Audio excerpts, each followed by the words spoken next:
del pozo. ¿La prueba de qué? ¿Cómo encontrar la forma de salir de esos pozos que a veces caemos en la vida? Y lo primero que tienes que saber, quizá, como he dicho antes, muchos de nosotros hemos caído en pozos ya. Quizá tú eres joven, me estás mirando ahí y dices, pues yo no he caído en un pozo nunca. Yo tengo siempre comida, mi madre me compra las zapatillas que me gustan, me compra la chaqueta que quiero, la ropa que quiero, yo no sé. Pero déjame decirte algo, te guste o no te guste, joven, todos y cada uno de nosotros vamos a atravesar tiempos en los cuales nos sentiremos como si hubiéramos caído en un profundo pozo. Tarde o temprano va a llegar un momento en el cual tú vas a caer en un pozo. Y en muchas ocasiones no estamos seguros de cómo hemos caído en ese pozo. Y lo peor aún es que no tenemos ni idea de cómo salir de ese pozo. A mí me ha pasado esto. Encontrarme en un pozo en mi vida y decir, ¿cómo he caído aquí? Y lo peor de todo, ¿cómo salgo de aquí? Y lo que sí es cierto es que, a no ser que salgamos de ese pozo, no vamos a poder avanzar en el propósito que Dios tiene para nosotros con nuestra vida. Por eso quiero hablarte de alguien que también cayó en un pozo. Seguro que ya sabes de quién hablo. Hace poquito estuvimos compartiendo con vosotros algo que se llamaba la prueba del orgullo. Estuvimos hablando de un tal José, ¿verdad? Y José fue un hombre que cayó en un pozo. La vida del joven José es todo un ejemplo para nosotros. Por eso José también atravesó la prueba del pozo. Y todos, de algún modo, con la historia de José nos podemos sentir identificados por su experiencia y vamos a poder aplicar mucho que podemos aprender de la vida de José.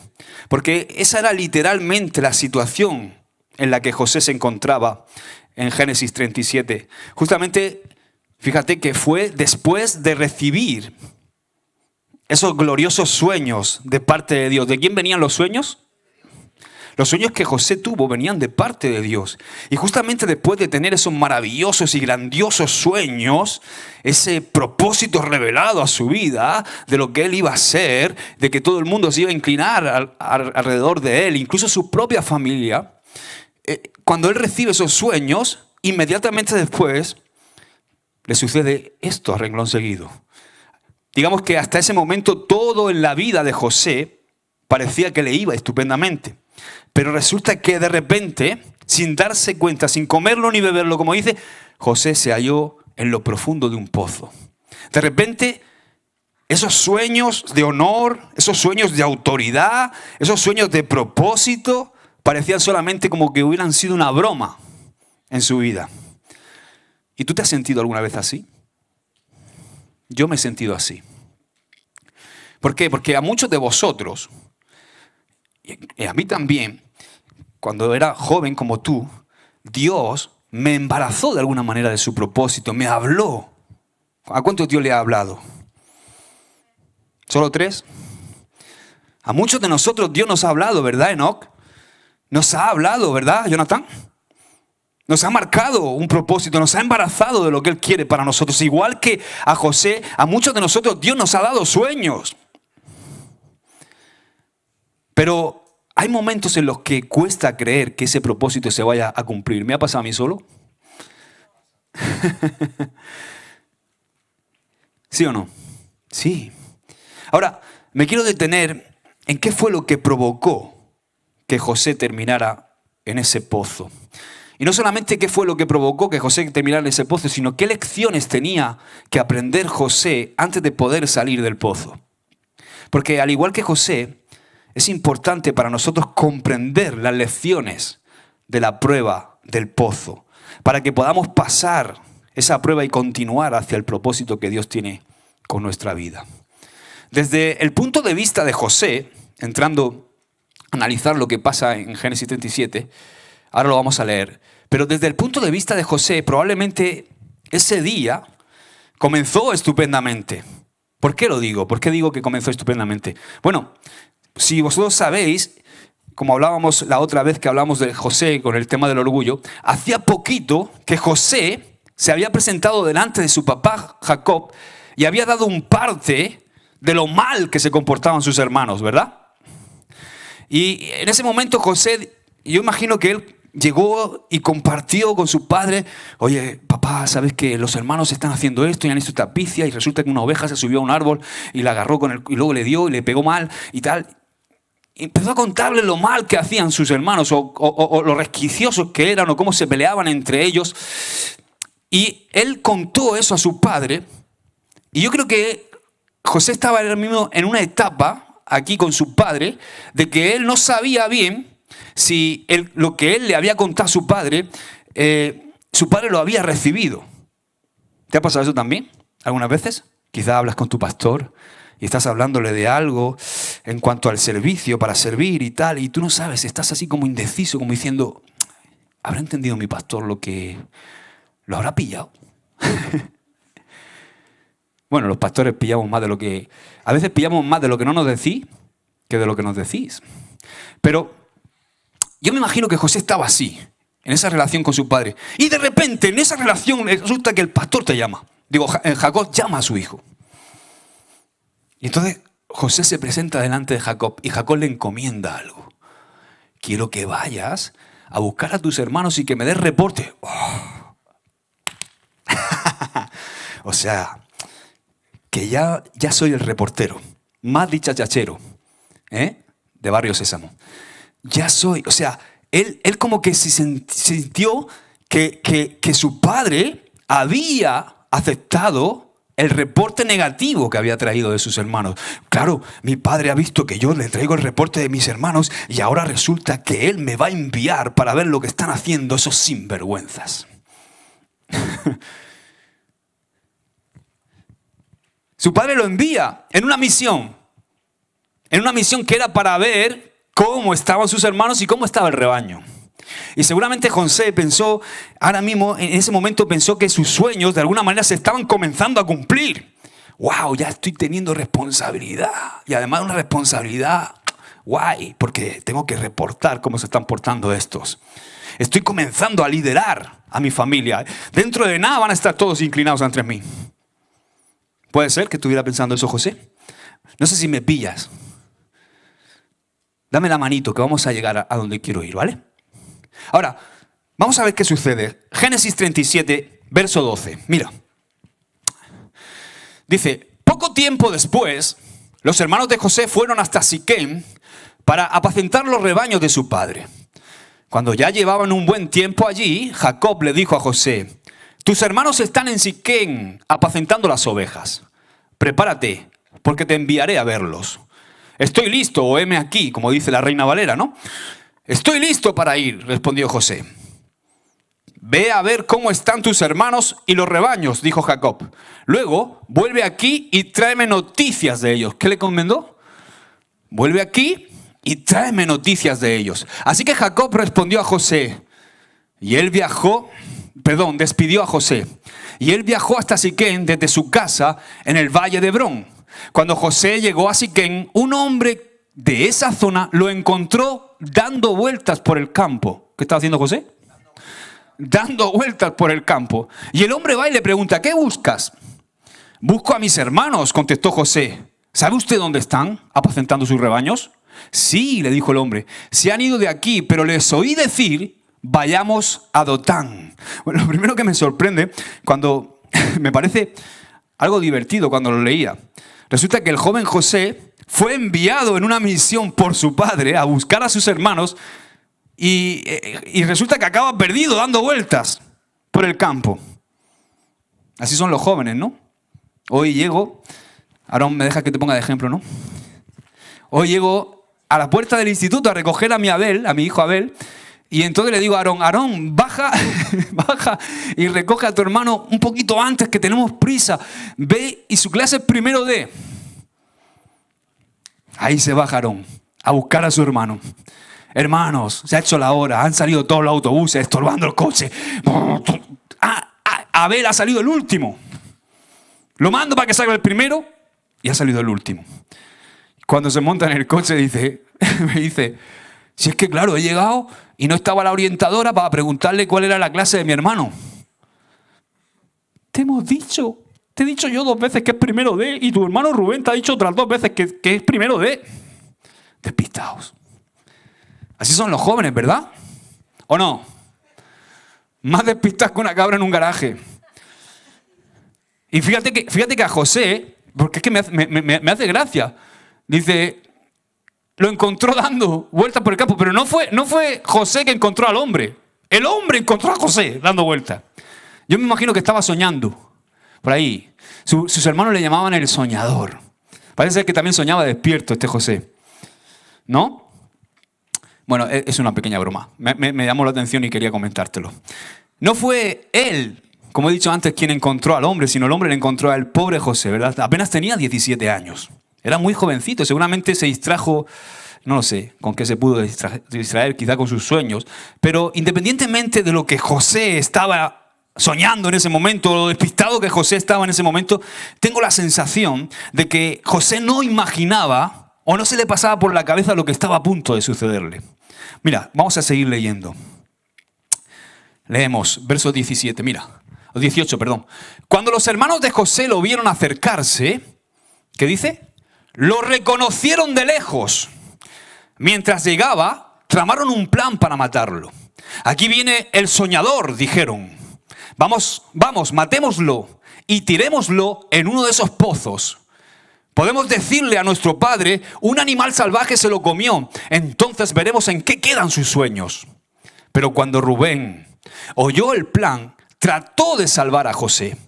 No lo matemos, dijo. ¿Para qué derramar sangre? Solo tirémoslo en este pozo vacío, aquí en el desierto. Entonces morirá sin que le pongamos una mano encima. Rubén tenía pensado, fíjate lo que tenía pensado Rubén, rescatar a José y devolverlo a su padre. Entonces cuando llegó José, sus hermanos le quitaron la hermosa túnica que llevaba puesta. ¿Qué le quitaron? La hermosa túnica que llevaba puesta. Llevaba una túnica de colores. Después lo agarraron y lo tiraron en el pozo. Resulta que el pozo estaba vacío, no tenía nada de agua dentro. ¡Wow! ¡Qué sorpresa!, ¿verdad? Para José, cuando llega. Porque todo parecía estar yendo bien. Para José, ¡wow! Me han encomendado esta misión. Voy a empezar a ejercer mi dominio sobre mi familia. Pero todo parecía ir bien en la vida de José hasta ese preciso instante. José había salido con esa misión de reportar lo que hacían sus hermanos. Su padre lo había enviado y él, por supuesto, ¿qué llevaba? Llevaba su hermosa túnica de colores para esa ocasión. O sea, José se puso su túnica para la misión que el padre le delegó. Esa túnica que lo distinguía como el hijo favorito de su padre. Pero antes de que se diera cuenta, sin saber bien qué había pasado, se encontró en lo profundo de un pozo y sin su túnica. Y en ese momento su padre no estaba cerca de allí. Digo, amigo, papá no estaba. Con ese... Gracias, hijo. Digo, amigo, papá no estaba. Y en ese momento su padre no estaba cerca, no. Y de repente José ya no tenía su hermosa túnica de colores que su padre le había regalado. Tampoco tenía alimento, ni tenía agua en ese pozo. No tenía nada, lo único que tenía era su vida. Y lo peor de todo, parecía que no había salida de ese pozo. José sintió la muerte venir. Ya no hay sueños. De repente los sueños se acabaron. Parecía que nunca ya se iban a cumplir, ni se iban a realizar esos sueños. José, a ver si te despierta. José estaba atravesando la prueba del pozo, ¿te das cuenta, verdad? Y todos nosotros tenemos que soportar esa prueba en particular, en un momento u otro de nuestra vida. ¿Y cuándo es eso? Nosotros experimentamos la prueba del pozo cuando nada en nuestras vidas parece ir bien. O lo que parecía ir bien, de repente comienza a ir mal. Y durante la prueba del pozo, es muy fácil el desanimarnos, el deprimirnos, el caer en ansiedad, en angustia. Yo he experimentado esto. Porque estamos en un pozo en el cual parece que no hay salida. Y es importante saber que irremediablemente vamos a caer en un pozo en algún momento de nuestra vida. Por eso tenemos que saber cómo salir de él. Hay algo que tú y yo necesitamos saber. Primero tenemos que saber cómo caemos en esos pozos. Hay razones por las cuales terminamos en pozos. Y hay pruebas que tenemos que superar para poder salir de esos pozos. Algunas de esas razones son, por ejemplo, que algunos pozos que nos toca pasar en la vida o en los que caemos, algunos pozos son sencillamente parte de la vida, parte de esta vida. En Juan 16:33 Jesús dijo, en el mundo tendrán aflicción, pero confíen, yo he vencido al mundo. Jesús sabía que íbamos a tener problemas, porque Él sabe que vivimos en un mundo que está contaminado por los efectos del pecado. Como consecuencia del pecado, este mundo está lleno de problemas. ¿Cuáles son esos problemas? Consecuencia del pecado. Enfermedades. Hay virus. ¿O no? Crisis económicas, guerras, desastres, paro, desastres climatológicos, terremotos, riadas, hambre, terrorismo. No estamos fuera del mundo. Dile al que tienes al lado, no estamos fuera del mundo. Y pese a que hay una protección de Dios, que la soberanía de Dios nos protege, es inevitable que de vez en cuando nos salpique algo. Esos problemas pueden venir sin invitarlos a nuestra vida. Los pozos son simplemente un subproducto de un mundo que está caído por consecuencia del pecado. Y Dios, que es soberano, usa esos pozos para trabajar en nuestra vida. ¡Wow! Esto es tremendo. O sea, estamos en un mundo caído. Y es inevitable que tú cojas gripe. Es inevitable que te pongas malo. Es inevitable quizá que haya una riada y la riada entre en tu casa. Y Dios va a aprovechar eso para enseñarnos algo poderoso. Porque eso es lo que Dios hace en los pozos. También sucede que somos nosotros los que invitamos a los problemas. Somos nosotros muchas veces los que nos metemos en el pozo. Somos nosotros los que invitamos a los problemas. ¿Cómo? Desobedeciendo a Dios, siendo tercos como mulas, obstinados. Yo he sido así, yendo en contra de la voluntad de Dios, deliberadamente, sabiendo que por ahí no es y echar por aquí. No, al revés, sabiendo que por ahí no es y echar por ahí.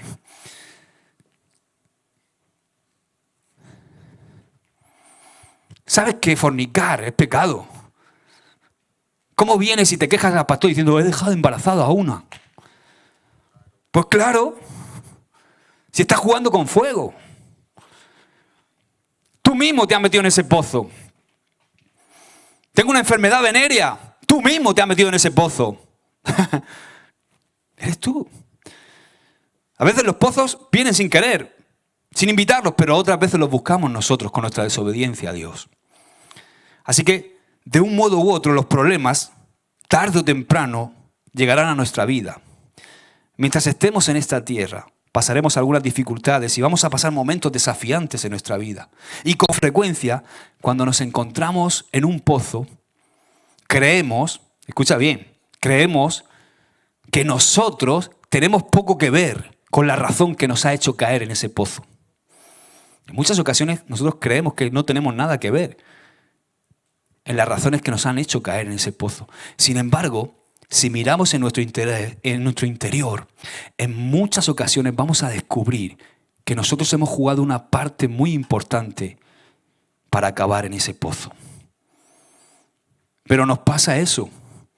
En la mayoría de los casos, soy pastor y tengo que ministrar a mucha gente a veces, y tú lo oyes hablar, y en la mayoría de los casos no reconocemos nuestra propia responsabilidad. Yo era especialista en esto. Yo era especialista en culpar a todo el mundo de lo que me pasaba malo. Te quiero dar un poco de testimonio de varias cosas que han sucedido en mi vida en referente a esto. Mira, yo por ejemplo he quebrado 3 empresas. Aquí, he quebrado 3 empresas. Las 3 empresas cuando empecé iban como aviones, ¡fum!, para arriba. Pero de repente quebraron. Porque no eran la voluntad de Dios. Yo era tan iluso que como cristiano pensaba que yo tenía que hacer mi vida y Dios tenía que bendecirme. No que yo tuviera que preguntarle a Dios, sino que Dios, como yo era su hijo, como yo le había hecho el favor de aceptarle como mi Salvador, Él tenía la responsabilidad de bendecir todo lo que yo hiciera. Y así emprendía, sin consultar a Dios, sabiendo que Dios es soberano, sabiendo que Dios es un Dios real. Entonces, cuando quebré la primera empresa, le eché la culpa a todo el mundo. Yo no, yo soy buenísimo. Yo soy el que tiraba el carro en la empresa. Fue mi socio que me engañó y se fue con el dinero. La segunda empresa igual. Este me engañó, el otro me dijo, este me ha dejado a deber. La tercera empresa, lo perdí todo otra vez. Casi pierdo mi matrimonio en la última. Pero Dios llegó al rescate. Y en ese momento, yo era especialista en echarle la culpa a todo el mundo. A mi mujer, a mi suegro, a mi suegra, al gato, al perro, a mi socio. Hasta que un día yo entendí que lo que yo estaba viviendo, el único responsable soy yo. Primero, porque yo no busqué la voluntad de Dios.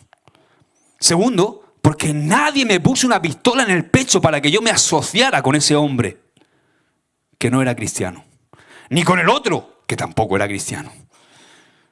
Ni que nadie me puso una pistola en el pecho para que me comprara ese perro. Nadie me puso una pistola en el pecho para que yo me hiciera amigo de ese hombre que iba a defraudarme. De esa amiga que iba a destrozar mi corazón. Y muchas veces estamos en pozos pensando que los culpables son todos. Pero déjame decirte que tú naciste libre.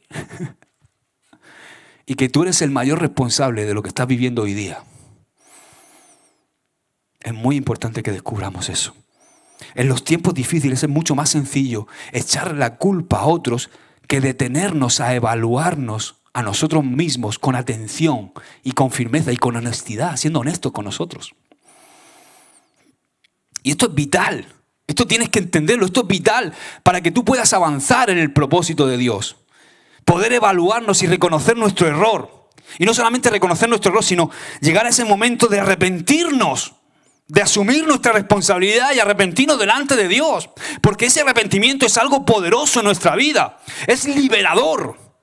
Cuando tú reconoces eso y te arrepientes, el arrepentimiento es el cimiento sobre el cual Dios puede comenzar a edificar su propósito en tu vida. Si tú no llegas a ese momento en el cual te arrepientes y dejas de echar la culpa a todo el mundo, Dios no puede trabajar contigo. Pero ¿qué pasa? Que como el mundo está tan lleno de pecado, nunca falta a quien echarle la culpa.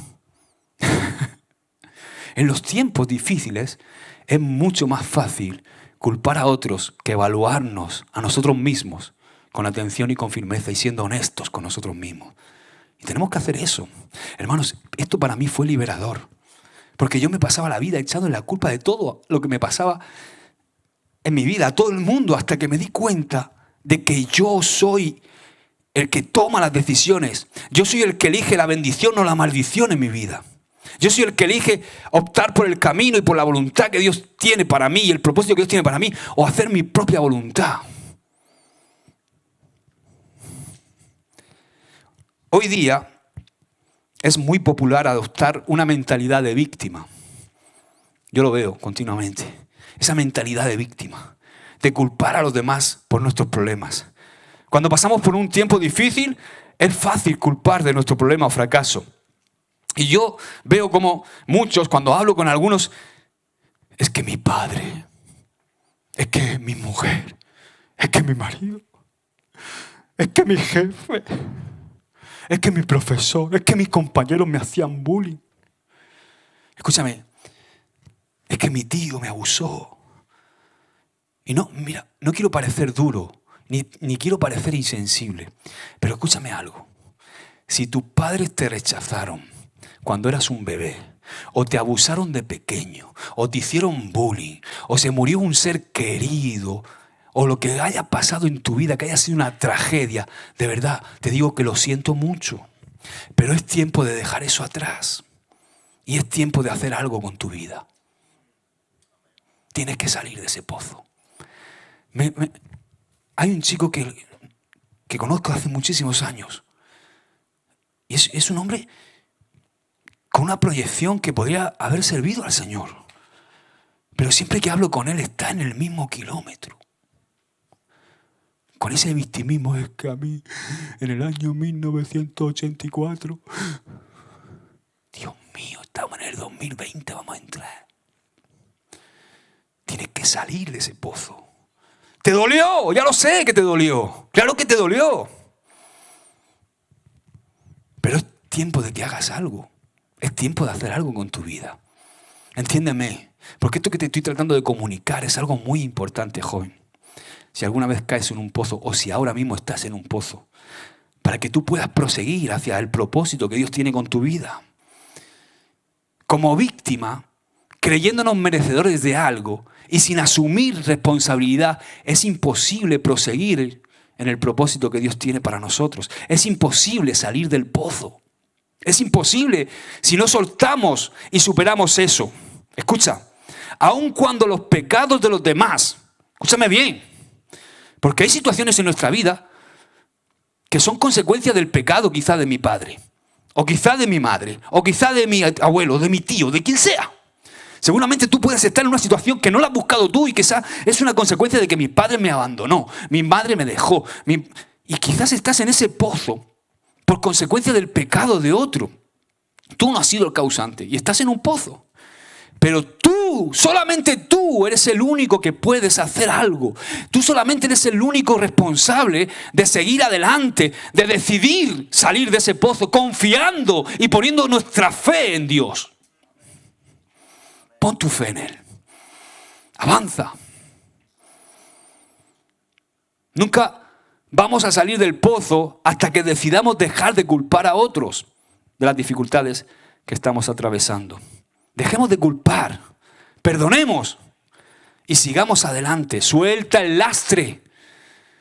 Eso, a quien más lastre es a ti. En el peor momento de mi vida, cuando toqué fondo, quebré mi última empresa, tuve que mandar a mi esposa con mis suegros porque yo no podía mantenerla. Me puse a trabajar en 2 trabajos. Estaba cargado de deudas, los bancos me perseguían, lo perdí todo. Y trabajaba en una cafetería por la mañana, entraba a las 8 y salía a las 2, a las 3 entraba en otra y salía a las 3 de la mañana. Y desesperadamente vino uno que supuestamente era mi amigo. Y yo tenía una moto de alta cilindrada, una moto, y el chico vino, oye, te compro la moto. Y yo, claro que te la vendo, necesito el dinero para comer. ¿Cuánto? Ajustamos el precio, ok, 3.000, no, venga, 2.900. Toma, te doy 400 euros de señal, ok. ¿Me puedo llevar? Sí, claro que sí, era mi amigo. Se llevó la moto. Me pidió el DNI y la transfirió. Y nunca me pagó la moto. Y muchas veces iba caminando a mi casa, que tenía casi... Mira, trabajaba en calle Correos y tenía que ir a Juan de Borbón, andando. Y me lo veía pasar con mi moto. Y con su Range Rover, y con su Porsche. Y lo veía pasar con mi moto. No me cogía el teléfono. Desapareció. Pero yo le perdoné. Cuando se me reveló todo esto, te perdono. Y fui libre. Yo tengo que decidir. Yo podría estar ahí con odio. Este tipo. Incluso vino un amigo y dice, ¿quieres que le pegue una paliza? Digo, no. No, por favor. Sí, porque allí en la cafetería iban 2 o 3 rumanos que eran de gimnasio y que venían de no sé qué mafia y tal. Y eso, le pegamos una paliza y le partimos 2 piernas. Digo, no, por favor. No, dejadlo. Dejemos de culpar. El hombre es así. No debería sorprendernos la maldad del hombre. El hombre está vive en una condición de pecado. El hombre vive para sí mismo. No te debería sorprender que tu jefe te gruña.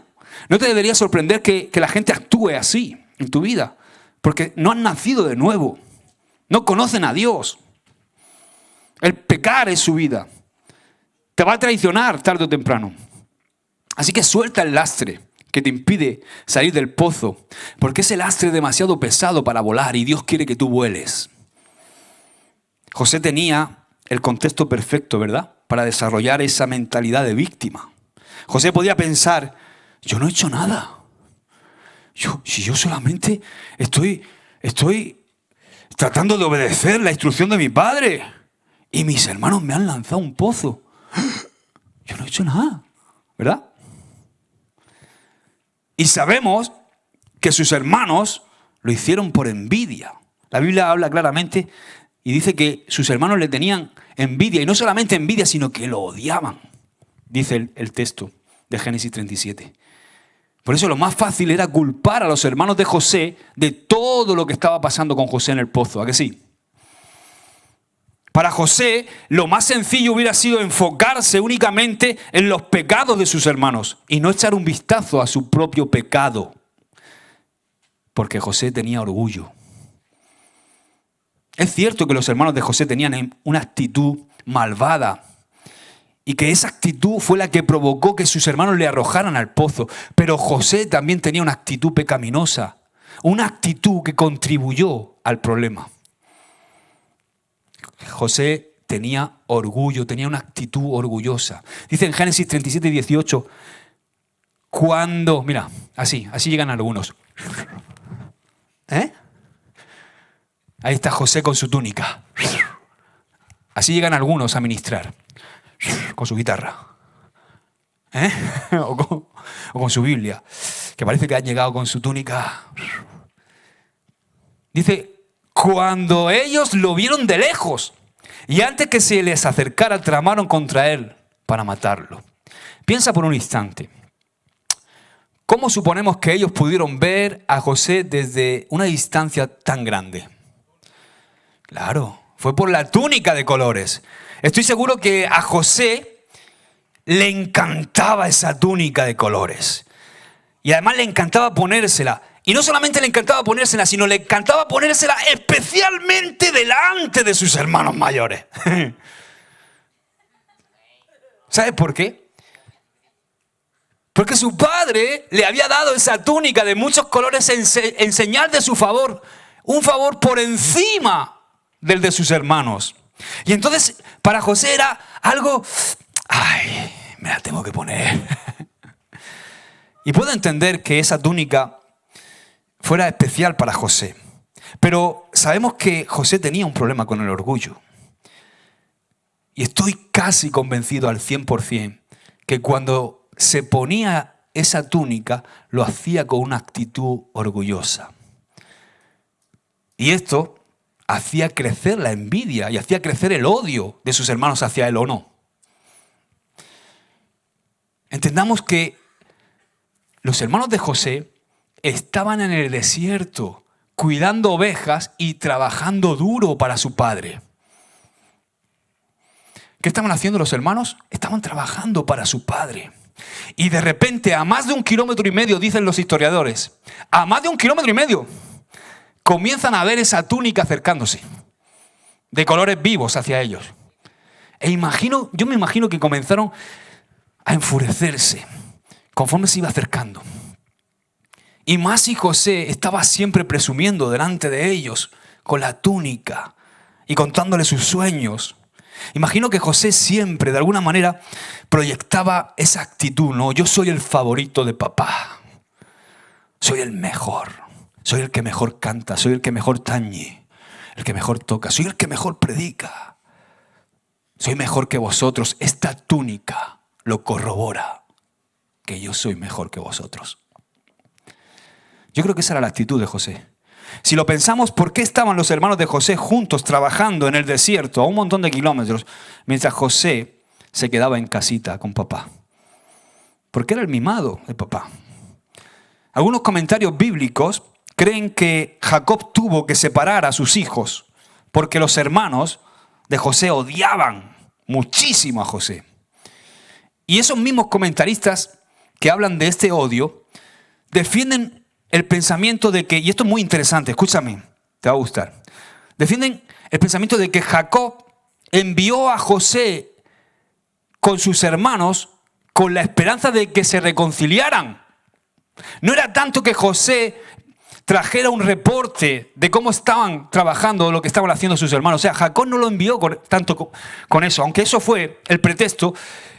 Jacob no envió a José tanto porque le trajera reporte, que era lo que José pensaba, sino lo envió más bien para ver si se establecía una relación entre ellos, para ver si podían relacionarse con la esperanza de que se reconciliaran. ¿Cuántas veces Dios nos encomienda algo y lo que realmente quiere es algo distinto de lo que nosotros pensamos? Y quizá Dios, mañana, voy a poner un ejemplo, con Enoch, por ejemplo, que tengo mucha confianza con él. Imagínate que mañana Enoch te toca que te envían a servir a Huércal. ¿No? Y tú piensas, ¡ting! Sale así el brillo aquí en el diente, ¡ting! Mañana voy a servir a Huércal. Voy a cantar ahí. Cuando yo llegue ahí, llego con mi túnica. ¿No? Llego con mi túnica ahí. Y entonces tú vas con un pensamiento de que vas a tocar el cielo allí, que todos van a ser ministrados con tu don. Y resulta que Dios tiene otra cosa, otro pensamiento. A lo mejor quiere poner algo en ti. A lo mejor quiere que se ponga algo de tu carácter. Y tú vas con un pensamiento diciendo, wow, yo pensaba que venía a ministrar y me vengo hecho polvo. ¿No? ¿Puede pasar o no? Yo creo que ya quizás no, lo hemos experimentado. Yo he experimentado esto que estoy diciendo. He puesto de ejemplo a Enoch, pero a mí me ha pasado. Wow, el Señor me ha elegido para ir a Granada con los jóvenes, liderándolos. Y luego exponerse algo de mi carácter, porque lo que Dios tenía tramado era muy distinto. Es como Jacob aquí. José pensaba que iba para reportar, pero realmente lo que Jacob quería era intentar que se reconciliaran sus hijos. Tú piénsalo bien. Eran 10 hombres. Los hermanos de José eran 10 hombres maduros, fuertes, profesionales y mayores que José. Jacob sabía perfectamente que sus hijos estaban bien. Solo estaba tratando de que se desarrollara una relación entre sus hijos, entre José y sus hermanos mayores. Y allí iba José a traer reporte, pero el objetivo de su padre era muy distinto. Y José pensaba, yo voy a traer reporte. Pero no sabía cuál era el fin que su padre estaba intentando lograr. Así que cuando te honren, joven, estamos llamados todos a servir. Yo quiero veros servir a Dios. Es nuestro anhelo, nuestro deseo. No sé cómo explicártelo. Quiero ver lo que Dios quiere hacer con tu vida. Pero escúchame, cuando Dios te honre en servir, cuando Dios te honre en enviarte, en acompañar a un pastor, en ir a tocar en no sé dónde, en ir quizás te da la oportunidad de compartir la palabra en alguna de las iglesias. Cuando Dios te envíe y te honre enviándote a servir, piensa en esto que te acabo de decir. No vayas con la túnica. Amén. No vayas con la túnica. Jacob expuso a José, a sus hermanos. Creó el escenario perfecto. Y Dios hace lo mismo con nosotros, nos expone. Pero José, ¿qué pasó? Que era tan arrogante que resulta que se puso la túnica. ¿No piensas tú que para ir a ver a sus hermanos se podía haber puesto otra cosa? ¿Por qué se puso la túnica? Claro que sí. Pero este José era muy arrogante. ¿Había o no había orgullo en José? Eso creó una tensión en la relación con sus hermanos. Y por supuesto José también era responsable de esa tensión. Hay que saber cuándo usar la túnica. Mira que tienes al lado. Tienes que saber cuándo usar la túnica. José puede parecer una víctima inocente en ese pozo, pero José había contribuido a que las circunstancias lo llevaran a ese pozo. Amados, he oído esto tantas veces he oído esto. Personas que se sientan y se ponen a hablar contigo y dicen, personas que creen que todos sus problemas son absolutamente el resultado de las actitudes de otro. Es que la gente me tiene envidia. Es que la gente me trata mal. Yo no soy el problema es ella. Yo no tengo nada que ver en eso. Pero tú tienes que detenerte un segundo y pensar, ¿qué estoy haciendo yo? ¿Tú crees que la gente se levanta por la mañana pensando en que hoy voy a meterme con Jonathan? Hay algo que tú causas en las personas. Y de eso que tú causas en las personas, el único responsable eres tú. Entonces, yo no creo... Hombre, hay gente que tiene mala baba y que te tiene entre cejas. Pero nosotros tenemos que detenernos un segundo a pensar, ¿qué estoy haciendo yo? Muchos piensan, no es la forma en que yo actúo, no es la forma en que yo hablo, no es la forma en la que yo me presento. Los demás son el problema. Pero cuando nos encontramos en un pozo, lo primero que debemos hacer es echar un vistazo a nosotros mismos. Esto es un consejo que te doy. Necesitamos considerar si nosotros somos el problema, si nosotros somos la razón por la que estamos en ese pozo. Quizá un pozo puede ser una relación con alguien que te está, con tu amiga, con tu amigo, y estás ahí. Es que ella, es que él, es que no sé qué. No, ¿qué estás haciendo tú? Necesitamos considerar si nosotros somos el problema. Es verdad que los hermanos de José tenían un problema, un problemón, tenían envidia y odio hacia su hermano. Pero José tenía otro problemón, tenía orgullo. Y ese orgullo era la verdadera razón por la cual José acabó en el pozo. Escúchame, la verdadera razón por la que tú acabas en un pozo, o Dios permite que tú acabes en un pozo, tiene que ver contigo, no con los demás. Tiene que ver con lo que Dios quiere hacer o está haciendo contigo, no con los demás. Con los demás ya tratará Dios. Sí. Dios tuvo que permitir que José cayera en ese hoyo, cayera en ese pozo, porque Dios le había dado grandes sueños y un gran propósito a José.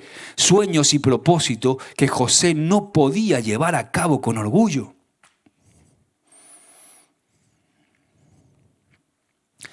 Lo que José tenía que hacer era enfocarse en su propio problema y no tanto en la envidia y en el odio de sus hermanos. Dios iba a tratar con sus hermanos. Y de hecho trató con ellos, ¿o no? Más adelante, si sigues leyendo la historia. Pero en ese momento, Dios estaba tratando con José en ese pozo. Porque la fuente de problemas de José estaba en su propio corazón. Y podemos aprender mucho de la vida de José y de esta prueba del pozo. Muchas veces estamos así, ¿no? No hacemos este ejercicio de mirarnos a nosotros mismos, de evaluarnos a nosotros mismos, de decir, ¿por qué no funciona mi relación con esta persona? Es que claro, es que... No. Esto pasa mucho en el matrimonio. Cuando mi mujer me contesta mal, algunas veces yo también le contesto mal a ella. No somos perfectos. Pero intento hacer un ejercicio de decir, ¿por qué me ha contestado mal? ¿Qué he hecho yo? ¿Cuál es mi responsabilidad en ese acto de mi esposa, de mis hijos? Porque mi mujer no se levanta por la mañana ya predispuesta a decirme algo a mí o a meterse conmigo. Yo causo un efecto en la gente. Nosotros como hijos de Dios, cada vez que nos cruzamos con alguien, cuando se vaya de nuestro lado tiene que irse más feliz que llegó. ¿Qué he dicho? Cuando alguien pase por tu lado, tiene que irse más feliz de lo que llegó. Así era Jesús. Todo el que se encontraba con Jesús salía bendecido.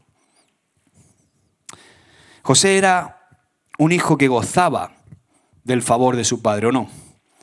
Y aplicando eso a nosotros somos hijos e hijas del rey. Y también tenemos el favor de nuestro Padre Celestial. Dice el Salmo 5:12, porque tú, oh Señor, bendices al justo. Como un escudo lo rodeas de tu favor. El padre de José, por el gran amor que le tenía a José, le había dado un regalo. Y aplicando eso a nosotros, nuestro Padre Celestial nos da o nos ha dado regalos a nosotros. Y esos regalos son dones. Dile al que tienes al lado, los dones. Dios nos ha dado dones a nosotros y Dios no nos quita esos dones. Pero en el caso de José, al volverse José tan orgulloso por el regalo que su padre le había dado, él cada vez que podía presumía de ese don, de ese regalo.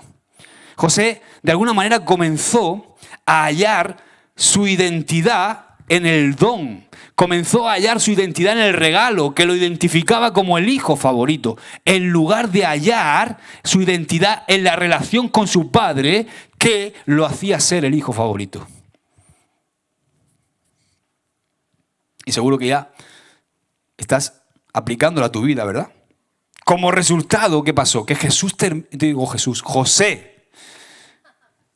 Es que hoy hemos adorado a Jesús y no me sale otro nombre. Como resultado, José terminó perdiendo el don, el regalo. Y aplicando, nosotros podemos quedar atrapados en nuestros dones, en esos dones que Dios nos ha dado. Y podemos empezar a encontrar nuestra identidad o sentido de valor, encontrar nuestro valor en el don, en lugar de encontrar nuestra identidad y nuestro valor en aquel que nos dio el don. Y cuando sucede esto, ¿sabes qué pasa? Que nos volvemos orgullosos. Y no queremos perder nuestra posición, y nos arriesgamos a perder el don. Quiero aclarar algo muy importante. El padre de José le dio el regalo de la túnica, le dio el don. Pero no fue su padre quien se lo quitó, ¿a qué no? Fue el propio José quien perdió la túnica de colores, quien perdió el regalo, quien perdió el don por medio de sus acciones. José la perdió porque estaba orgulloso de ella y de lo que esa túnica representaba. Y porque no la usó correctamente, ni cuando debía. Escucha, cuando Dios nos da dones, Dios no nos quita esos dones. La Biblia nos enseña en Romanos 11:29 que los dones y el llamado de Dios son irrevocables. Dice que son sin arrepentimiento, dice en el original. Dile al que tienes al lado, Dios no nos quita los dones. Amén. Él nunca nos va a quitar los dones que nos ha dado. Sin embargo, nosotros mismos podemos perderlos si andamos en orgullo o si andamos usándolos mal. ¿Cuánta gente hay que tiene dones maravillosos, pero no puede usarlos porque es orgullosa? O cuando los usa mal. Y en lugar de bendecir con su don, lo que hace es que no edifica a nadie. Porque hay orgullo. Ahora, ¿qué pasa si perdemos el don? ¿Hay esperanza de recuperarlo? Pues para responder, por ejemplo, quiero que pienses en el final de la historia de José. ¿Cómo terminó José? José terminó siendo el gobernador de Egipto. El segundo hombre más poderoso de la tierra, porque Egipto era el imperio más poderoso de la tierra. Y solo había un hombre por encima de él, que era el faraón. Por consiguiente, si era el segundo hombre más poderoso de la tierra, era el segundo hombre más rico del mundo, ¿o no? Probablemente tenía cientos de miles, o yo qué sé, un montón de túnicas de colores. Tantas túnicas de colores como él quisiera tener. Dios le restituyó lo que había perdido a José. José recuperó algo mucho más importante que el don. Escúchame. José recuperó algo mucho más importante que una túnica. Recuperó su relación con su padre. Wow. Durante años él había perdido la comunicación y la relación con su padre. De hecho, él pensaba, ni siquiera sabía que estaba vivo su padre. Pero después de que José aprendió a caminar en humildad, Dios restauró la relación con su padre. Y no solamente con su padre, sino con todo lo demás que José había perdido. También restableció la relación con sus hermanos. Hay algo importante. Hay algo que es muchísimo más importante que la túnica. Hay algo que es muchísimo más importante que el don que el Padre te ha dado. Son las personas que pueden ser ministradas por tu don. ¿Entiendes lo que te estoy diciendo? El don no es para ti, el don es para tus hermanos, el don es para las personas, no es para ti. Dios te lo dio, pero no es para ti, no es para que tú te pavonees. Es para bendecir a otros. Nunca pierdas de vista esto. Trabajamos para la gente, trabajamos para las personas. Cristo vino a salvar personas. Algo más importante que la túnica, que el don, son las personas que pueden ser ministradas por tu don. José recuperó la relación con su padre y con sus hermanos. Cuando nosotros nos encontramos en un pozo, quizá muchas veces sentimos que todo está perdido. Yo me he sentido así. Pero si clamamos a Dios con un corazón humilde, Él está dispuesto a restaurar. Y no solamente a restaurar, sino a restituir todo lo que hemos perdido. La Biblia en 1 de Pedro 5:6 dice: así que humíllense ante el gran poder de Dios y a su debido tiempo Él los levantará con honor. Wow. Inmediatamente o independientemente, mejor dicho, de lo que hayamos perdido, da igual lo que hayas perdido, Dios te lo quiere restituir. Dios puede restituir si nosotros nos arrepentimos y nos humillamos delante de Él. Amén. Hemos aprendido que es peligroso andar en orgullo, porque uno puede acabar en un pozo. Pero necesitamos comprender algo también, y es que el pozo en sí, cuando estamos en él, es un lugar que puede ser muy peligroso. ¿Por qué puede ser el pozo peligroso? Por las mentiras del pozo. Algo que he llamado las mentiras del pozo. Tú puedes estar seguro de algo. Cuando tú caes en un pozo, cada vez que tú caes en un pozo, allí te vas a encontrar con las mentiras del enemigo. Mentiras de acusación, mentiras de desesperanza y mentiras de evidencias prefabricadas. Si nosotros creemos esas mentiras, no vamos a poder salir de ese pozo. Escúchame, siempre que caemos en el pozo, el enemigo viene con sus mentiras. Si queremos salir del pozo, tú y yo tenemos que aprender a discernir las mentiras del enemigo y resistirlas con la verdad. Y la primera verdad que debemos mantener en mente para vencer las mentiras del pozo es esta. Escúchame bien. Satanás es quien nos acusa, no Dios. Satanás es quien nos acusa, no Dios. Apocalipsis 12:10 dice o identifica a Satanás como el acusador de los hermanos.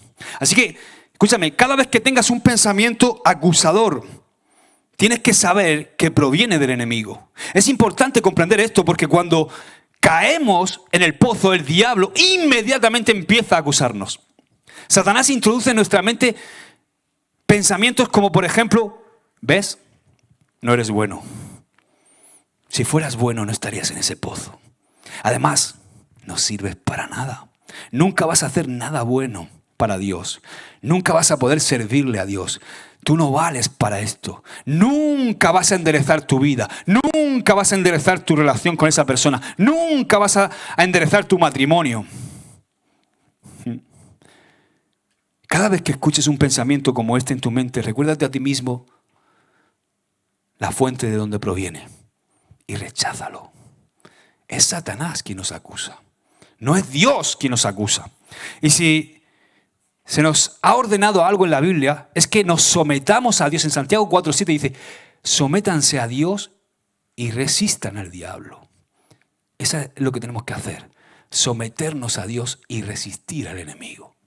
Hay una diferencia, escúchame, entre ser acusado por el enemigo y ser redarguido por el Espíritu Santo. Es muy distinto. El Espíritu Santo siempre nos ofrece esperanza. El Espíritu Santo siempre nos ofrece una salida. La convicción de pecado que el Espíritu Santo nos da, dice, hijo mío, hiciste esto mal. Pero si tú te arrepientes y te humillas delante de mí, yo haré que todo se arregle en tu vida y te ayudaré a salir de ese pozo porque tú no puedes, pero yo sí puedo. Ahora, la condenación dice algo muy distinto. La condenación llega y te dice, siempre haces las cosas mal. Nunca vas a poder hacerlo bien. Nunca mejorarás. Nunca vas a dejar de masturbarte. Nunca vas a dejar de ver pornografía. Nunca vas a dejar de criticar. Nunca vas a dejar de murmurar. Nunca vas a dejar de ese pescadito que tienes ahí. No puedes. Nunca. Nunca vas a dejar tu tendencia a las chicas. Nunca vas a dejar tu tendencia a los chicos. Nunca vas a poder dejar eso. La condenación no proviene de Dios. Tienes que resistir eso cuando estés en el pozo, quizá de ese pecado que te aturde, o quizá de esa cosa que estás en ese pozo, que los pozos pueden ser de muchas cosas. Cuando José estaba en el pozo, él fue acusado por el enemigo y seguramente se le pasó por la cabeza creer al enemigo. ¿Tú crees que el enemigo no vino a acusarle ahí? Claro que sí. Satanás probablemente le dijo a José, se acabó todo, guapetón, soñador, amigo mío, caput, se acabó. Todos esos sueños que tuviste nunca se van a hacer realidad. Lo has arruinado todo con ese orgullito que tienes, hijo. Y ahora sencillamente lo único que te queda es postrarte aquí en el pozo y esperarte a morirte. Es demasiado tarde para ti, ya no hay solución. Además tus hermanos tienen la culpa, no la tienes tú, cabezón. Ahora vas a morir en este pozo. Todo se acabó, no hay salida para ti. No te molestes ni siquiera en clamar a Dios. No clames a Dios porque Él no te va a escuchar. Además, ¿por qué vas a confiar en Él si tú estás aquí? Él ha permitido que tú estés aquí. ¿Me hago entender? No le importas a Dios. Yo creo que todo eso le llegó de repente a José, el enemigo acusándole. Eso es el enemigo haciendo su labor. Él siempre viene cuando estamos en el pozo. Satanás está allí en el pozo para acusarnos. Y no solo eso, sino que también acusa a Dios. Mira lo que Dios ha permitido en tu vida. Dios no es fiel contigo. Si Dios fuera fiel contigo, tú no estarías aquí en este lío que tienes. Dios no es fiel contigo. Si fuera fiel, tú te daría el poder sobrenatural para que tú venzas ese pecado. ¡Ya te lo dio! Te engaña. Porque ya tienes el poder para vencer el pecado. José tuvo que luchar contra las mentiras del enemigo. Y nosotros también debemos hacerlo si queremos salir de los pozos en los que caemos. Sabemos perfectamente que Dios es fiel. Sabemos perfectamente que la palabra de Dios es verdad. Que todas sus misericordias se renovan cada día. Sabemos que Él nos salvó. Que Él nos dio la vida nueva en el Espíritu. Que somos más que vencedores en Cristo Jesús. Tenemos un montón de promesas en la Biblia. Sin embargo, muchas veces cuando estamos en el pozo, el enemigo trata de hacer que nos enfoquemos en nuestras circunstancias, en aquello que estamos pasando, en lugar de enfocarnos en la fidelidad de Dios. El enemigo hace eso. Hasta manipula esas circunstancias para tratar que sus mentiras parezcan verdad en nuestra vida. Eso es precisamente lo que hizo con Jacob. Con Jacob hizo eso, manipuló. Y si nosotros permitimos que las circunstancias determinen lo que nosotros creemos, podemos quedar atrapados en las mentiras del pozo. Es importante comprender esto, porque el enemigo es muy engañoso. Y no solo dice una mentira, sino que, como he dicho antes, también fabrica evidencias para respaldar sus mentiras. Y es así fue como él pudo hacer que Jacob, el padre de José, creyera la mentira, porque era una mentira de que José estaba muerto. Tú fíjate que los hermanos, en realidad, no le dijeron a su padre que José había sido despedazado por una fiera. No le dijeron nada de eso. ¿Qué es lo que hicieron los hermanos? Los hermanos fueron y crearon una evidencia. Crearon una falsa evidencia. Y luego simplemente le hicieron una pregunta a su padre. Cogieron la túnica, la rociaron o la ensangrentaron con sangre y se la trajeron al padre. No le dijeron que José había muerto. Le trajeron una evidencia falsa. Y entonces le hicieron una pregunta a su padre, a Jacob. Le dijeron, ¿es esta la túnica de tu hijo? Y fue Jacob quien creyó la evidencia y pensó que su hijo estaba muerto. Y por eso fue de la propia boca de Jacob que dijo, mi hijo ha sido despedazado por las bestias. Pero no fueron los hermanos quien se lo dijo. Pero eso era mentira. Y él creyó esa mentira por más de 20 años. Durante 22 años, Jacob creyó que su hijo estaba muerto. Y no estaba muerto. La Biblia dice que Jacob estaba lleno de pesar. Estaba abatido porque ni siquiera dejaba que lo consolaran. Y decía, bajaré al sepulcro donde está mi hijo guardando luto por él. Estaba durante 20 años ese hombre en un pesar. Pero no era verdad. José estaba vivo. No era verdad que José estaba muerto. Jacob creyó que era verdad basándose en una evidencia que había sido fabricada. Y me sorprende tantos años los hermanos. Qué insensibilidad, ¿verdad? Oyeron a su padre, vieron a su padre, vieron el pesar de su padre por años y no dijeron nada. Qué corazones más duros tenían estos, oye. Esa es la dureza del pecado, hermanos. Así de engañoso es el enemigo. ¿Y sabes qué? Vivimos en un mundo endurecido por el pecado. Y seremos tentados por evidencias fabricadas, como lo fue Jacob. Y si al igual que Jacob, nosotros vamos a sufrir, si nos tragamos esas evidencias, vamos a sufrir, sufriremos pesar innecesario si permitimos que las mentiras del pozo determinen lo que nosotros creemos. Esto es muy importante que lo sepamos, hermanos. Si queremos salir del pozo, tenemos que aprender a discernir las mentiras del enemigo, porque cuando estamos en el pozo, somos especialmente vulnerables. Cuando estamos en el pozo, precisamente las cosas no van color de rosa, que no. Cuando estamos en el pozo, las circunstancias no suelen ser favorables, y ahí exactamente es cuando Satanás manipula esas circunstancias para engañarnos. Y él sostiene esas circunstancias frente a tu nariz, frente a tus ojos, frente a nosotros, para que le creamos a él en lugar de tener fe en Dios. Pero la evidencia fabricada no es la verdad. Los hermanos de José presentaron la túnica ensangrentada como evidencia. Escúchame, y era una evidencia muy convincente. Sin embargo, era una evidencia falsa, fabricada, no era la verdad. Nunca le trajeron el cuerpo muerto de José. ¿O no? No. Nunca le trajeron el cuerpo muerto de José a Jacob. Si queremos vencer las mentiras del pozo, tenemos que aprender a enfocarnos en lo que Dios ha dicho. Esto es muy importante. Cuando estamos en el pozo, tenemos que recordar que nada es imposible para Dios. No importa la evidencia que el enemigo haya traído a tu vida, no importa la evidencia que el enemigo haya fabricado, nada es imposible para Dios. Escúchame, suponte que un día, ¿cuántos de aquí quieren casarse? ¡Levantad la mano! ¿No queréis casaros? ¿Alguno tiene el don de celibato como Pablo? Mentiroso. Los mentirosos no entran al reino. Aarón, baja las dos manos. Con una es suficiente, hijo. Además te vas a casar con una. Ahora, todos queremos casarnos, ¿verdad? Y supón que el día de mañana, cuando tú estés casadito ya, imagínate que estás atravesando un desafío en tu matrimonio. Yo he atravesado desafíos en mi matrimonio. ¿Y sabes qué va a pasar cuando tú estés atravesando un desafío en tu matrimonio? Por eso es tan importante que tengas una palabra de Dios. Porque esa es la que te sostiene. No basta con que te guste. Es bueno que te guste. Y Dios te va a dar el hombre que te guste y la mujer que te gusta. Es primordial eso. Pero necesitas una palabra. Porque van a llegar momentos difíciles donde Satanás va a fabricar evidencias para que piense que tu matrimonio está muerto. Y te va a llegar el pensamiento de, te casaste con la persona equivocada. ¿Sabes que los psicólogos de hoy día administran pruebas de la personalidad para mostrar que ciertas parejas no son compatibles y que no deberían estar casadas? Y para mí eso es basura. No sé si habrá algún psicólogo. Basura. ¿Sabes por qué? Pues tú los ves y parece que tiene hasta sentido. Si tomamos una de esas pruebas, la evidencia podría decirnos una mentira fácilmente.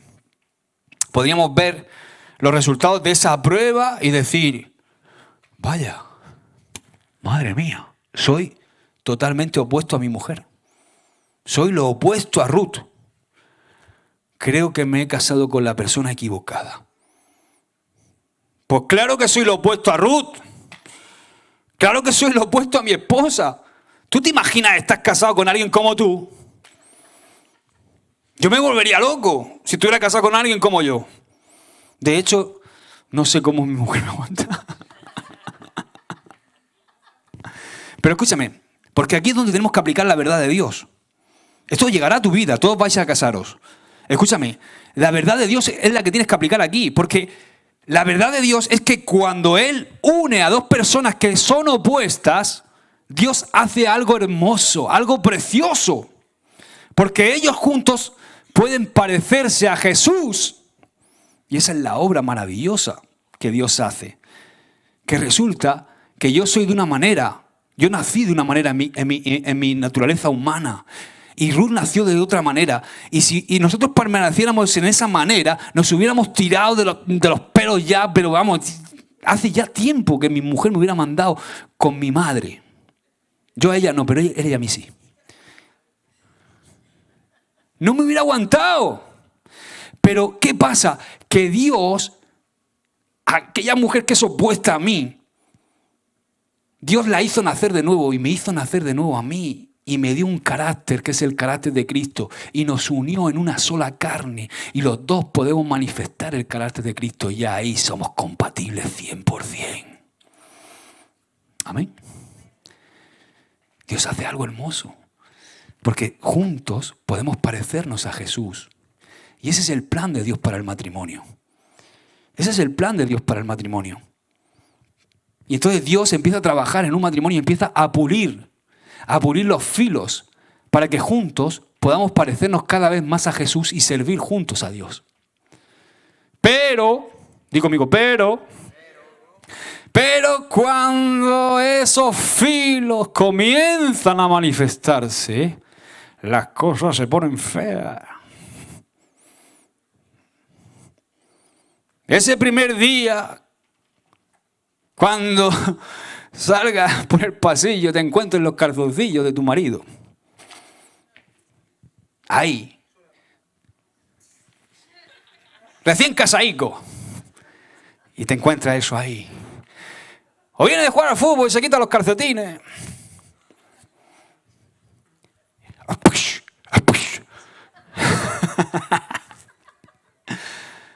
Sí. Y empiezan a salir esos filos. Ya no es ese príncipe azul, ¿no? Empiezan a salirle pelos por la oreja y los pelos de la nariz le crecen más de lo normal. Y la mujer pasa igual. Pero menos, ¿no? Pero no solamente eso, que estamos riéndonos todos, sino hablo de carácter, ¿no? Empiezan a salir esos filos y comienzan a manifestarse y las cosas se ponen feas. Y ahí, precisamente ahí, cuando las cosas se ponen feas, es cuando el enemigo va a venir a decirte, ¿ves? Este matrimonio nunca va a funcionar. Y ahí tenemos que resistir esa mentira. La Biblia es un libro lleno de hombres y mujeres que lo arruinaron todo, que la viciaron. Pero en cada uno de esos momentos que muchos de esos hombres y mujeres la viciaron, Dios restauró a cada uno de ellos. Y Dios quiere que sepas que nada es imposible para Él. Yo esto lo viví. Yo, por ejemplo, hubo un momento en mi vida que yo vi mi matrimonio perdido totalmente. Totalmente perdido. Y yo llegué al momento, a la conclusión de que me había equivocado. De que Ruth no era para mí. Pero un día tuve la oportunidad de estar en un lugar durante un tiempo viendo un matrimonio que fue un modelo para mí. Una consecuencia, terremoto de Lorca, nos quedamos que no podíamos entrar a nuestra casa y no teníamos dónde vivir. Y entonces Vanessa llamó a Ruth y fuimos a vivir con Juan Carlos y Vanessa durante un mes casi, ¿verdad? 4 semanas.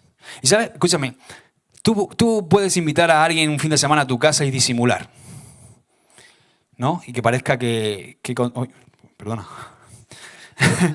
parezca que con tu mujer te llevan muy bien y que tienes el hogar perfecto, ¿verdad? Es fácil disimular una tarde tomándote un café y salen de tu casa y dicen, ¡ay, qué maravilla, Josué! ¡Qué cariñoso es con Ruth! ¡Ay, Ruth, qué maravilla de matrimonio, cómo funcionan, ¿eh? Pero durante 4 semanas y con 4 críos hay momentos de tensión en el hogar. Pero cuando yo salí, mira, cuando yo salí de ese hogar, de estar 4 semanas viviendo con Juan Carlos y con Vanessa y con los chicos, mis hijos y los suyos, metidos en un piso de 100 metros cuadrados, recuerdo que cuando salí por el pasillo, ¿tú te acuerdas de ese pasillo que había para la puerta? Cuando salí por ese pasillo dije, yo dije así al Señor, Dios, esto que he visto es lo que me gustaría tener, pero yo sé que nunca voy a poder tener esto. Luego más tarde, yendo para allá, mi corazón iba roto, casi lloraba, ¿no? Porque yo pensaba que eso no podía darse. Pero ¿sabes qué? Me humillé. Y Dios empezó a trabajar en mi vida. Me arrepentí y clamé a Dios.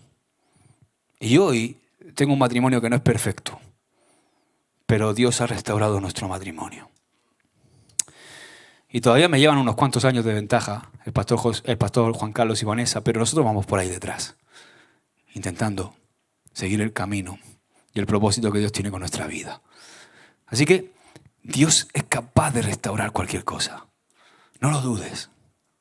Él puede sacarte de cualquier hoyo, de cualquier pozo.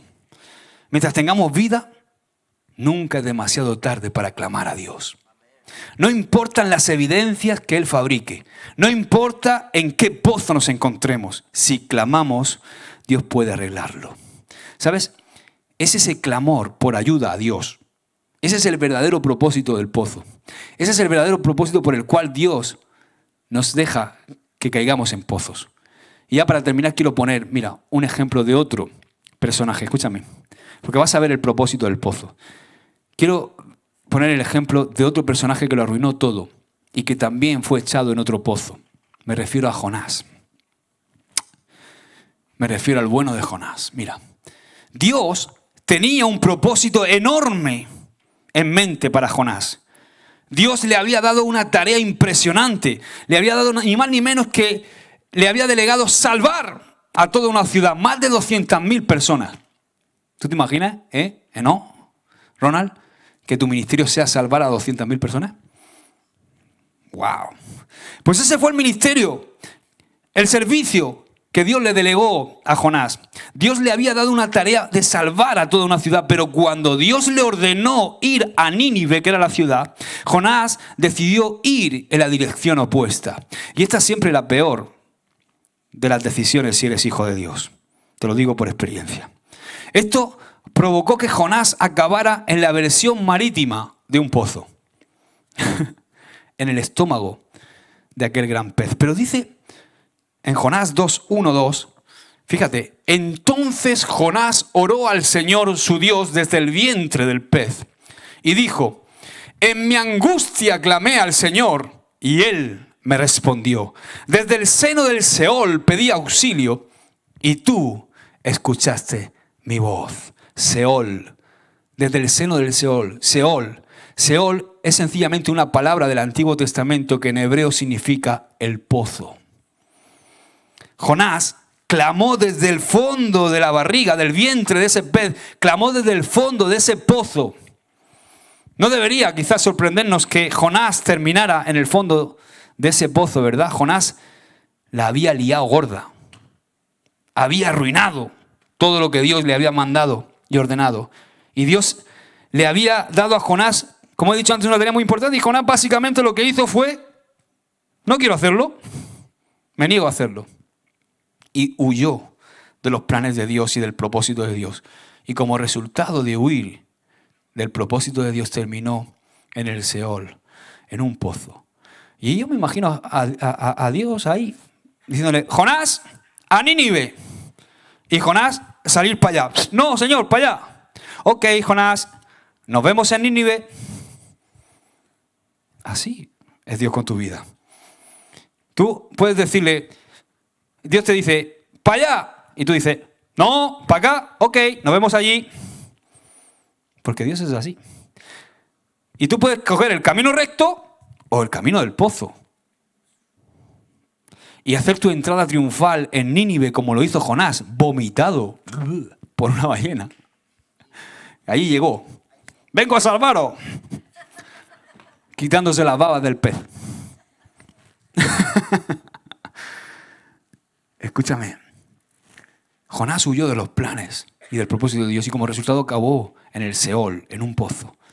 Pero desde el fondo de ese pozo, Jonás hizo algo muy importante y es que clamó a Dios. Y cuando él se humilló, se arrepintió y clamó a Dios, Dios escuchó su voz y lo sacó del pozo.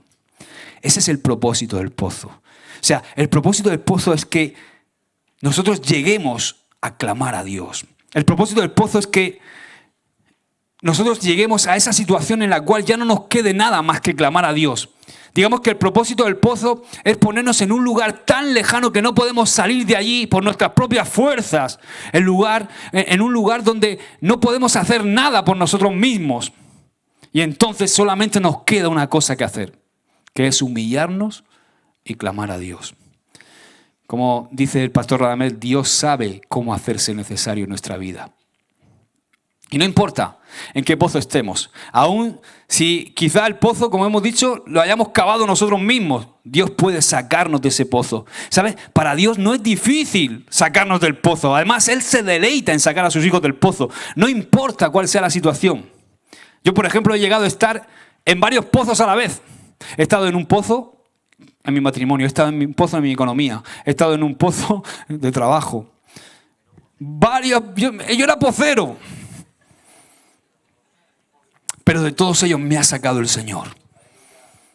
Porque Dios puede librar de cada uno de los pozos en los que caemos si dejamos el orgullo y clamamos a Él y nos humillamos. La pregunta más importante no es si Dios puede librarnos del pozo, porque Él puede librarnos del pozo.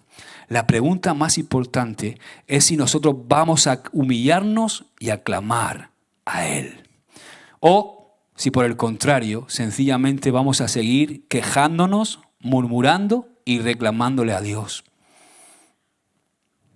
¿Verdad? O quizá intentando salir del pozo por nosotros mismos o por nuestras propias fuerzas, como hacía en la tumba, ¿no?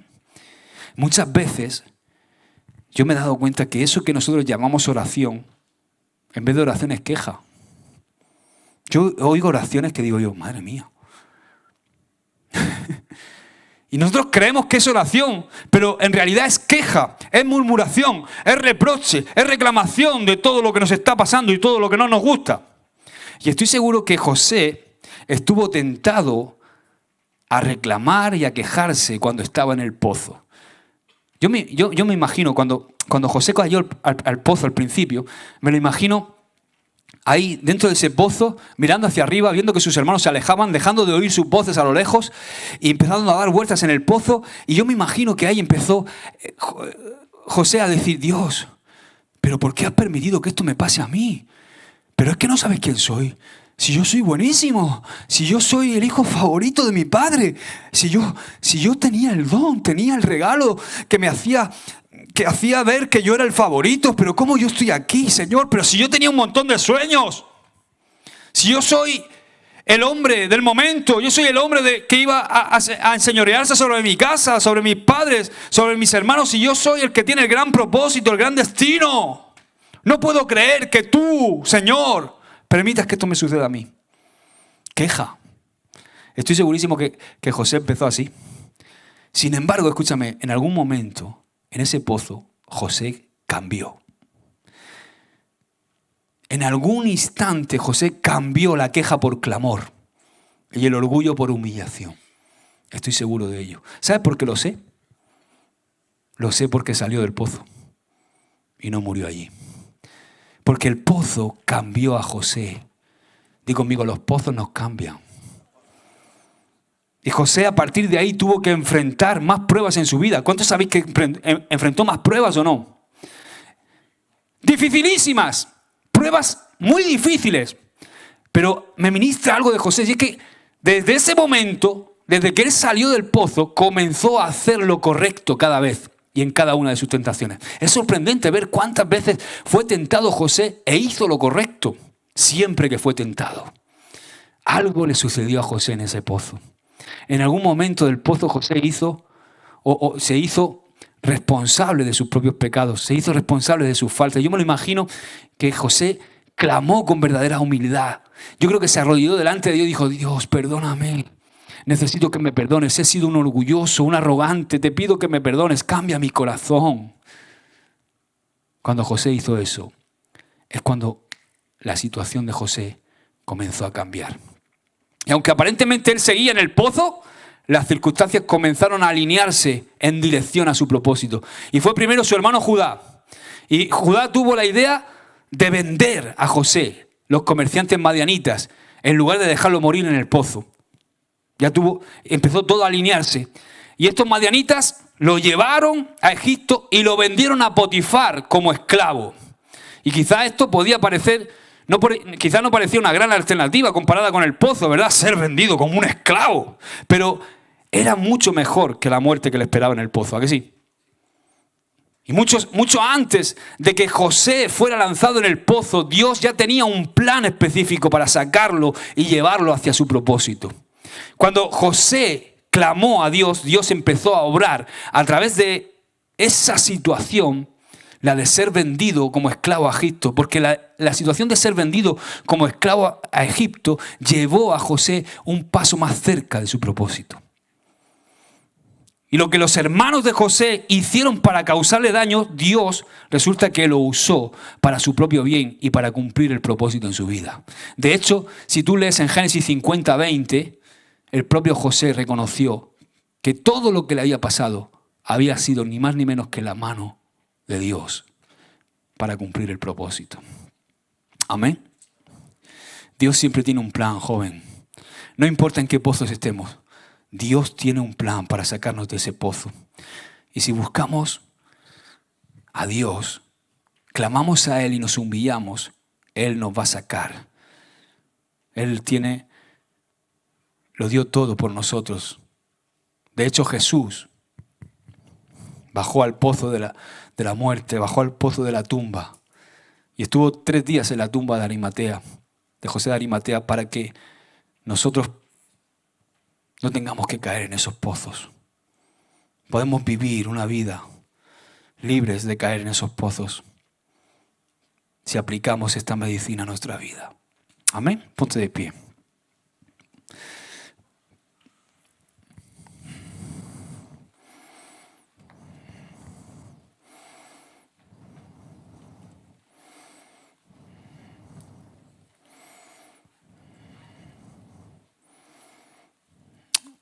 Padre, te damos gracias, Señor, por tu palabra. Gracias, Señor, porque encontramos en la vida de José, Señor, un ejemplo de lo que tú quieres con nosotros, Señor. Ayúdanos, Señor, ahora a vivir, Señor, esto que hemos oído, Señor. A que cuando caigamos en un pozo, Señor, pozos que quizás son inevitables, Señor, no caigamos en la queja, no caigamos, Señor, en escuchar las mentiras del enemigo, quizá cuando estamos enfermos, quizá cuando estamos sin trabajo, quizá cuando estamos en una situación económica mala, quizá cuando estamos en una relación mala o en una relación con una amistad, con un noviazgo, con un matrimonio, en nuestro matrimonio, Señor, que no caigamos en el error de escuchar esas mentiras, Señor, sino agarrarnos a tu palabra, Señor. Que podamos, Padre, salir de esos pozos poniendo nuestra confianza y nuestra fe en ti y resistamos al diablo y sus acusaciones, Señor, y vivamos en la fe del Hijo de Dios, aquel que bajó al pozo de la muerte y el pozo de la muerte no le pudo retener y Él salió y la luz del mundo se manifestó en la gloria de Jesucristo, el cuerpo resucitado de Jesús. Y esa luz es la que nos iluminó un día a nosotros, para que nosotros no caigamos en esos pozos, Señor, sino que tu luz sea la que nos guíe. Tu luz sea, Señor, la que resplandezca cada día en nuestros rostros. Ayúdanos, Señor. Ayúdanos, Padre, porque sabemos que en muchos momentos vamos a tener que caer en un pozo de enfermedad, de cualquier otra circunstancia, Señor. Ayúdanos a entender, Señor, a no creer en las mentiras, Señor, y a no caer en la queja, Señor, sino clamar, humillarnos y clamar, Señor, sabiendo que tú estás obrando algo, que tú estás haciendo algo en nuestra vida, Señor. Que podamos, Señor, tener la actitud, no de víctima, Señor, sino una actitud, Señor, de mirarnos a nosotros mismos, de ver qué es lo que tú quieres exponer, qué es lo que tú quieres cambiar en nuestra vida, Señor, para que nosotros podamos entregártelo a ti y tú puedas sacarnos del pozo, porque los pozos nos cambian, Señor.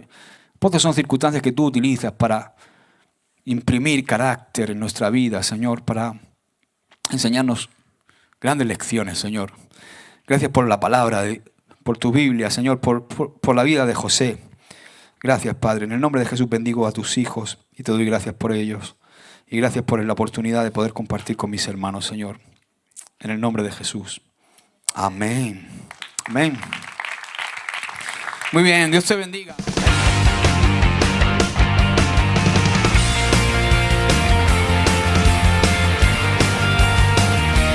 A los pies de